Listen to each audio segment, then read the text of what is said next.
Hand ఎందుకు ఇచ్చారు అనేది చర్చ జరుగుతున్న పరిస్థితి నేపథ్యంలో ఈ విధంగా చేసినటువంటి అప్పుడు ఆ విధుల్లో పాల్గొన్నటువంటి 11 మంది పోలీసులు ఎస్ఐ కావచ్చు, ఆ తర్వాత సిఐ కావచ్చు, హెడ్ కానిస్టేబుల్ ఈ విధంగా ఉన్నవాళ్ళు 11 మందిని కూడా సస్పెండ్ చేస్తూ కూడా పోలీస్ శాఖ నిర్ణయం తీసుకున్నటువంటి పరిస్థితి కనిపిస్తూ ఉంది. సో అదేవిధంగా కూడా ఎందుకు ఈ విధమైనటువంటి కార్యక్రమం ఇంత వెసులుబాటు ఎందుకు కల్పిస్తున్నారు? అప్పటి నేతలకు వాళ్ళు ఇష్టానుసారంగా చేసినటువంటి తప్పులకు వాళ్ళు శిక్ష అనుభవించడానికి, లేదనంటే వాళ్ళని అదుపులోకి తీసుకున్నటువంటి సమయంలో పోలీసులు ఎందుకు వాళ్ళపైన ఉదాసీనత ఇంకా వ్యక్తం చేస్తున్నారనే చర్చనైతే ఒకవైపు జరుగుతూ ఉంది. ఇక గోరంట్లకు కోర్టుకు హాజరుపరిచే సమయంలో ఎవరితోనో ఆయన సెల్ ఫోన్లో కూడా మాట్లాడినట్టుగా చెప్తా ఉన్నారు. మరి ఎవరితోనూ మాట్లాడారు? మరి ఏమైనా జగన్మోహన్ రెడ్డి ఫోన్ చేసి నేనున్నాను అని ధైర్యం చెప్పారా? మరి ఫోన్ చేసి, ఎందుకంటే గతంలో పోసాని కృష్ణమురళి అరెస్ట్ అయిన సమయంలో కూడా వాళ్ళ వైఫ్కి ఫోన్ చేసి నువ్వు భయపడకమ్మా, నేనున్నాను యలహంక ప్యాలెస్లో, నువ్వు టెన్షన్ పడొద్దు, నేనున్నాను చూసుకుంటానని చెప్పారు. అదేవిధంగా మరి నిన్న జగన్మోహన్ రెడ్డి ఏమైనా ఫోన్ చేసి మాధవ్కు భరోసా ఇచ్చారా, ధైర్యం చెప్పారా?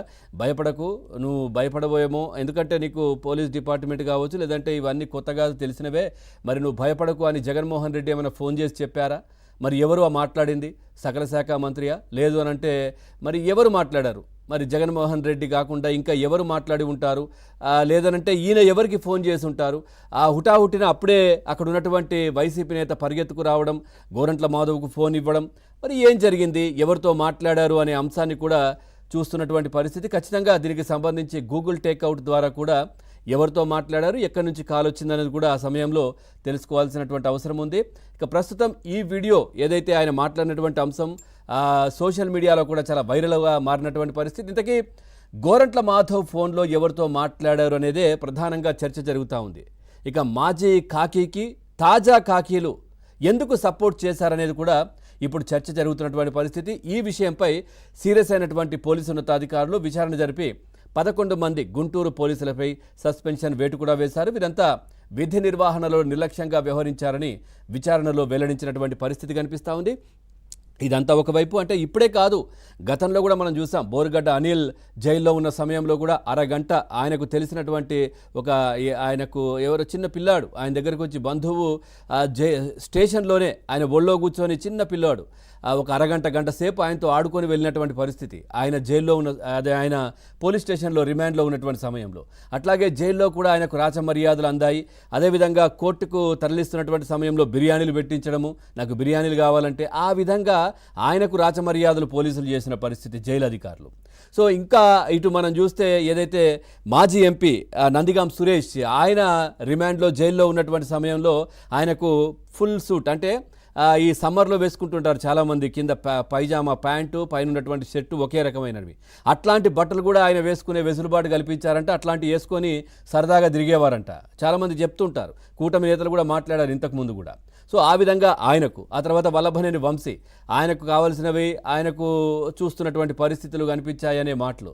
సో ఈ విధంగా ఎందుకు పోలీస్ శాఖలో ఉన్నటువంటి కొద్ది మంది గత పాలకుల మెప్పు పొందడం కోసం ఇంకా వాళ్ళకే పనిచేస్తున్నారు, ప్రజాస్వామ్యం కోసం కావచ్చు, ప్రజల కోసమో లేదంటే న్యాయబద్ధంగానో ఈ విధంగా చేయట్లేదు. గత పాలకులు జగన్మోహన్ రెడ్డిని ప్రసన్నం చేసుకోవడానికి ఇంకా ఎందుకు వీళ్ళు ఈ విధంగా చేస్తున్నారనేది ఇదంతా ఒక అంశం. అదేవిధంగా ఏదైతే 11 మందిని సస్పెండ్ చేశారో, దీన్ని పక్కన పెట్టారో, దీనికి సంబంధించి అట్లాంటి చర్యలు తీసుకోవద్దంట.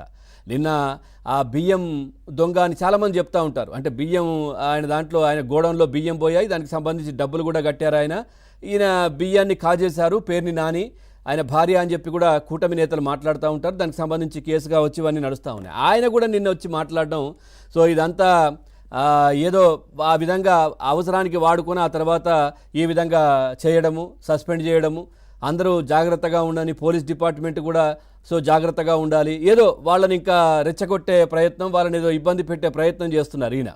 సో ఇంకా చెప్తా ఉన్నారు, మరి ఎంత మీరు పనిచేసినా కానీ కార్యకర్తలు ఎంత పనిచేసినా ఎంత ఈ విధంగా ఉన్నా కానీ మిమ్మల్ని చంద్రబాబు నాయుడు గారు కావచ్చు, లోకేష్ గారు కావచ్చు, వీళ్ళు పవన్ కళ్యాణ్ గారు పట్టించుకోరు, మిమ్మల్ని వాడుకొని వదిలేస్తారని చెప్తా ఉన్నారు. నిజంగా చెప్పాలంటే వాడుకొని వదిలేయడం గురించి వాళ్ళే మాట్లాడాలి ఇంకా.